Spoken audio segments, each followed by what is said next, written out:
Welcome to Boat Buyer's Secret Weapon. I am your host, Captain Matt. Today, we're going to talk some freshwater stuff. So, you folks on the inland lakes and rivers, gear you're going to want, need, and must have on your deck boats, bow riders, pontoons. Basically, you pleasure boaters, not necessarily fishermen or fisherwomen, but the pleasure boaters on the fresh water. So, let's jump in. We're brought to you by the Boat Buyer's Secret Weapon Toolkit. You can grab yours at boatbuyerssecretweapon.com/toolkit for free. It's going to help you buy the right boat. So what are we going to talk about? The must-haves in the U.S. for boats under 26 feet and below, navigating on U.S. waterways. You've got to have a U.S. Coast Guard approved life jacket for all passengers on board that are the right size. So if it's a child, it has to fit the child, okay? If they're 12 and under, they have to be wearing them anytime that you're underway, which is the federal guideline, the Coast Guard guideline. The state law may be stricter, but whatever is more strict is what you have to adhere to. So under 13, that does include 12-year-olds. So 12 and under is like the way I like to say it. U.S. Coast Guard throw cushion, fire extinguisher that is ready to go and accessible, a sound-making device, which could be a horn. But it also, I always like the idea of just throwing a whistle on board. Your horn, you never know when it's going to die. You don't use it that often, and you always have the whistle is going to get you safe. Even the noisemakers, the air horns, those things can go bad and they can leak, and you know kids like to honk them and get in trouble. Where the whistle, it's small, throw it in a compartment, and you're ready to go. Anchor and navigation light only if you're operating from dawn till dusk, or dusk till dawn, whatever that is. And then your registration numbers placed in the proper place, which is typically in the U.S., it's going to be on the bow of the boat. So gear that you should have. This is what I'm going to recommend for most folks. An anchor with a chain and about 100 foot of rope or road or line, whatever you want to call it. But that's going to be the best setup so you can anchor out safely. If you get in trouble, just anchor for the fun of it. If you're on a small lake I used to boat on as a kid, was a sand pit lake. I mean, it was no more than 20 feet in any one place, and you really weren't going to anchor out. You don't need it then, but that anchor and chain is good for most lakes. 4 to 6 dock lines, depending on the length of your boat. Dock lines are going to stay on the boat at all times. So if you have a home dock that you're going to tie up on, I'm going to recommend that you get your line set and you release from the boat, and then you also have your dock lines on the boat. So if you're going to tie up at the gas dock, if you're going to tie up at a neighbor's dock, if you're going to tie up with friends in a cove and anchor out, or if you're going to tie up at a restaurant, having those dock lines that stay on the boat are going to be valuable. 2 to 4 fenders to protect your boat, depending on the size, depending on the areas that you tie up, maybe even 6 if the boat's a little bit bigger. A first aid kit, a good multi-tool, and a collapsible paddle, something that's not going to take up much space. You can throw it in a area compartment, the ski locker maybe, and you have it if you need it.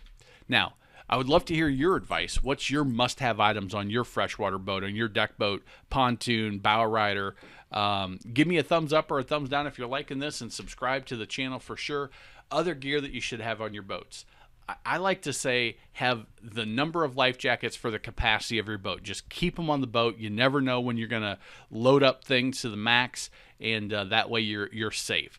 Battery jump pack. If you don't have that second battery and a switch, it's too easy to run your battery dead with the radio and other electronics going, maybe even just charging your phone, leaving the key turned.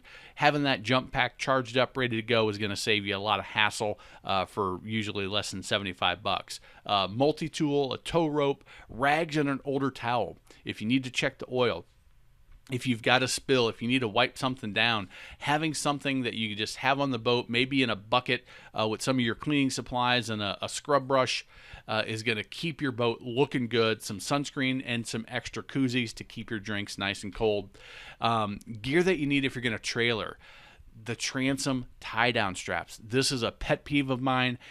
If you're not tying down the back of your boat, you're putting yourself and your family in danger. If you make a quick stop, your guides are wet, that boat is just going to jump right up over that bow stop. Even though it's tied down on the bow, it will tear that right off, and that 4,000 pounds or 3,000 pounds or 7,000 pounds, whatever boat you have, will just smash right up on your truck. Or if you take a turn too sharp, you get in an accident, that boat's going to bounce all around, jump right off the trailer, and be very dangerous. Those transom tie downs give you a 3-point tie down.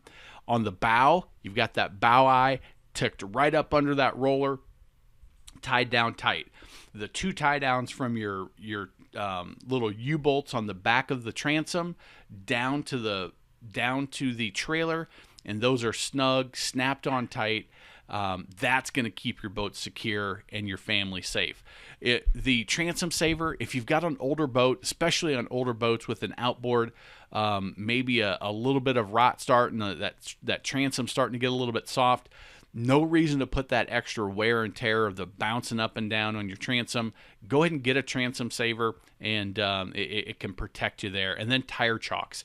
You never know when you're going to have to unhook that trailer, and just having them on the boat, you can get a little black rubber pair with the strings on it for $20 on Amazon. They're really inexpensive. You can just throw them in a compartment and you've got them, or you throw them in the back of your truck and you've got them there. But have them with you. Other good idea, a good boat bag to carry stuff. My wife buys all sorts of boat bags, and they're waterproof, and we can put the towels in there. They throw the kids goggles and the sunscreen and all of the crap that the kids want to take with us go in there. The snacks go in a nice boat bag. An extra shirt that I like to throw in. A cooler with lots of ice. Nothing worse than being out of the water with no cooler or warm drinks because you don't have a bunch of ice on it. Good snacks, some of my personal favorite: grapes, pretzel rods, sandwiches, chips and salsa. Pinwheels is what I call them.